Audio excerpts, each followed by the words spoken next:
This video is brought to you by Factor. Stick around to hear more about the special offer they're providing to the entire Upper Echelon community. Okay, today's a wild ride because we're basically living in a real-time episode of Black Mirror where tech bros are just shoving each other out of the way to be first in line over who gets to make the creepiest new product ever and call it their own. Let's start with this. Friend.com.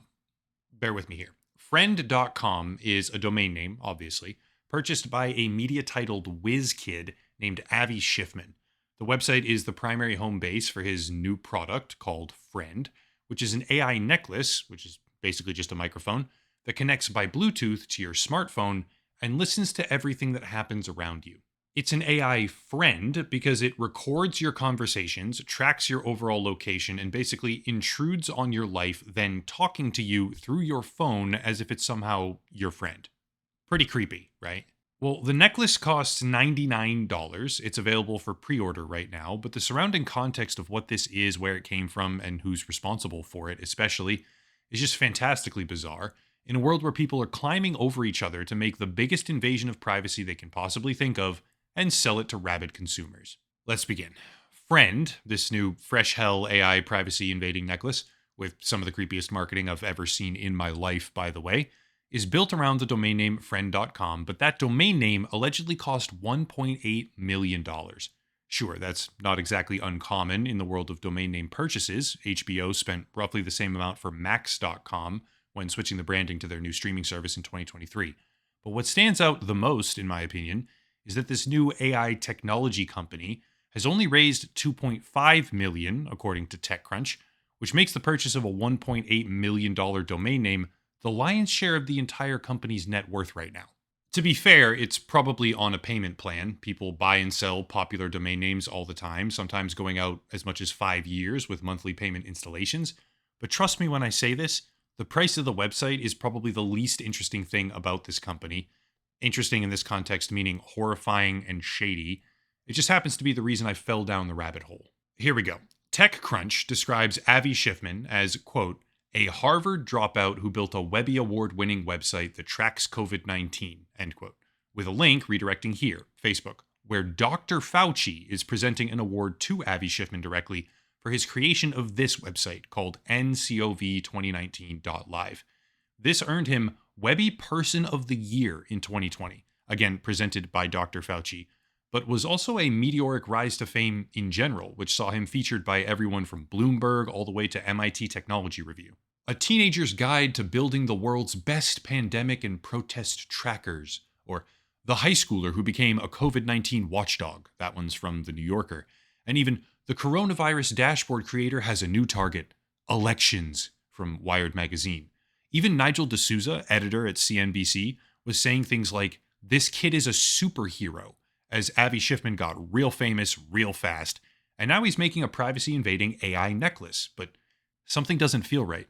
During an interview with Bloomberg, Avi Schiffman had this to say about his world-famous website. You know, I still want to play video games with my friends and stuff like that. It's fun to just be a normal teenager sometimes as well and, forget that, I'm running one of the biggest websites in the world. Yeah. Say hello to Bloomberg. Hello, Bloomberg. In a day of Minecraft. My name is Avi Schiffman, and I'm 17 years old, and I built one of the largest coronavirus tracking websites in the world. I just wanted to make an easy way to find the numbers and how many people were infected with the coronavirus.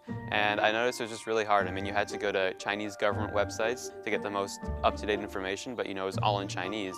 And so I thought I could just extract the numbers and add it to a much larger data set. And I do that for basically every single country. I wanted people to be able to get the information just at a glance, see the total confirmed, the total deceased. It's just all right in front of you. He extracted the numbers for basically every single country and added them to a larger data set. But if you then start looking through the press coverage of it all, you find things like this from the Seattle Times. Quote, Q&A, Avi Schiffman, the Washington State teen behind a coronavirus website with millions of views, end quote. Where the picture is him holding his laptop with a COVID map on screen. The caption reads, Avi Schiffman, 17, created a central hub online that compiles data and information about the new coronavirus. However, that map is from a team of volunteers on Reddit. He didn't actually make it. Things are starting to get interesting, I think. All right, before I go further, here's a fact about me. I dislike cooking. I like eating, but I dislike cooking, and I'm also big on convenience. For those two reasons, I've happily accepted a sponsorship from Factor, which is a meal prep service that delivers fresh, never frozen, and dietitian approved meals to your doorstep. I'll keep it simple and straight to the point. I use it to save me time while still eating a wide range of healthy options in a cost effective way. They have 35 weekly options to choose from with 60 additional add ons and can be fully prepared in just 2 minutes. They have options like keto, calorie smart, or vegan, among others. And for anyone who looks for this kind of thing, they offset 100% of delivery emissions and source 100% renewable electricity for production sites and offices. My personal experience is that it cuts down on shopping trips. It cuts down on prep time, and it's extremely flexible in terms of order size and food options, so if I need to adjust something, it'll be very easy. Favorite meal so far has been the cheesy bacon ranch shredded chicken, and some people already know this about me, but I really like cheese.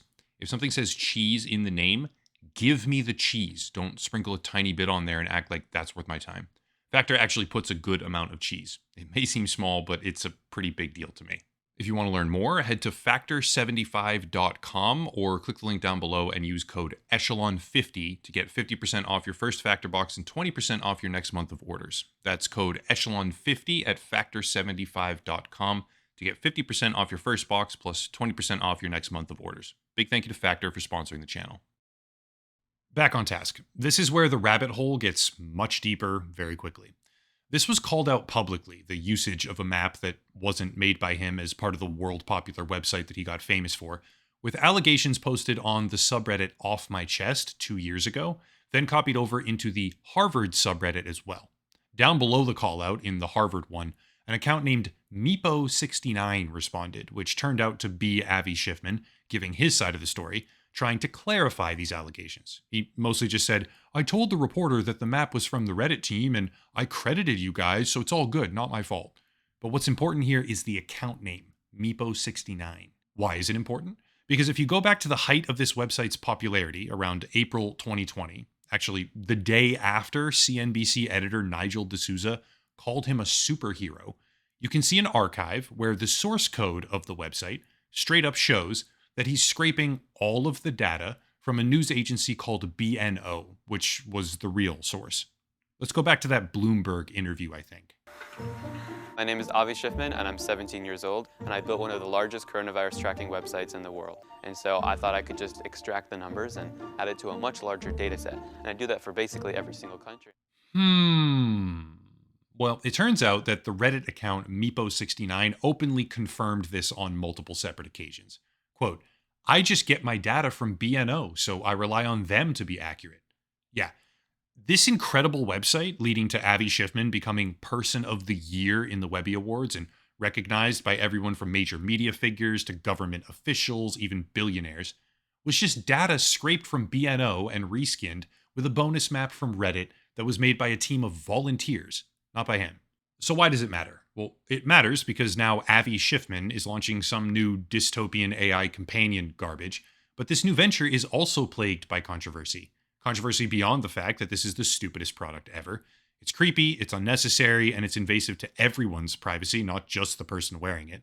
Personally, if I ever meet someone with this shit around their neck, they're disallowed from coming inside my house and I will shame them. I will not spend time with them. They can either take it off or get away from me. Constantly recording everyone else around you is completely unacceptable. Anyway, Friend has a brand new problem because it's oddly similar to this right here, which is also called Friend, from a company called Based Hardware, developed by a man named Nick Shevchenko. These two tech bros are currently squabbling about who came up with the idea on social media, and it's difficult to tell who's outright lying or who has legitimate claim to the concept, nor do I actually care because they're both pathetic. But this version of Friend being made by Ali Schiffman is under a company called MyTab AI, which filed a trademark application on May 7th of 2024, whereas Nick Shevchenko announced his open source and cheaper version of Friend in March. Unironically, it's this, the meme. I don't know who actually came first, nor does it even matter, but if Ali Schiffman can spend, $1.8 million on just a domain name, why exactly couldn't he file a trademark application when he allegedly started that process? Why would you wait until months after the fact when you're staking the majority of your whole company's net worth on a simple website name? It makes zero sense. Schiffman used to do crypto YouTube videos, by the way, like 6 years ago. rags to riches, even Tron coin price predictions. He allegedly scraped all of the data that made him world famous to begin with, and now he's launching one of the creepiest products I've ever seen after he gets beaten to the same market with the same name by a competitor who's doing it cheaper. He basically has a more expensive version of a thing that will already exist, which records everything you do all the time and is connected to the internet. What could possibly go wrong with that idea? Investors, which is a term historically used in a self-congratulating way by a group of really idiotic people who fancy themselves to be intellectually elite because of their status, are some of the dumbest people out there right now, throwing money at the peak of an AI startup bubble at the stupidest things I've ever seen. In the case of Friend, which is effectively an AI companion that's just a monetized privacy violation, the founder has one of the shadiest origin stories you can imagine, while launching a product that nobody should want into a market where it's a more expensive version of something open source, by the way. I forgot to mention that. The other competing product that's beating him to the market is open source. And it already exists with the exact same name. And it's a necklace. Like, what? I don't think you could make a worse company to invest in if you sat down and tried to make it bad. And yet, they're raising millions. AI wearables are off to an incredible start, by the way. Humane, the pin, got completely roasted by pretty much everyone with a brain and is attempting to sell the company off just 1 month after launching because it failed so hard. Rabbit, the other AI pin, was essentially the same thing, just even more broken, with an NFT scam on top somehow. And now, as if nobody learned their lesson the first time, we get Friend and Other Friend, which will be wearable AI necklaces this time, not pins, throwing up some of the most obvious red flags you could think of long before they ever hit the shelves. At this point, I honestly think Silicon Valley deserves to be scammed. These people, these tech bros, are making things that should not be made, with resources that should not be consumed, and they're duping everyone into thinking that their vision has value, despite being a purposeless example of overinvention. My prediction, and here's the disclaimer, this is my personal opinion here. My prediction is that these products are a complete joke, one or both of them more likely, will turn out to be a near complete fabrication, failing to deliver in practically every single sense of the word, followed quickly by the company closing down and everyone losing all of their money except the founder, who goes out and buys a bunch of luxury cars. Bookmark this video, come back to it, let me know if I'm wrong. That's it. If you want to support the channel, there's links down below. Factor, the video sponsor, of course, merchandise, social media, Patreon, and locals for monthly memberships, and more, but I'll cut it there and stop rambling. As always, thank you all for watching, question everything, and have a nice night.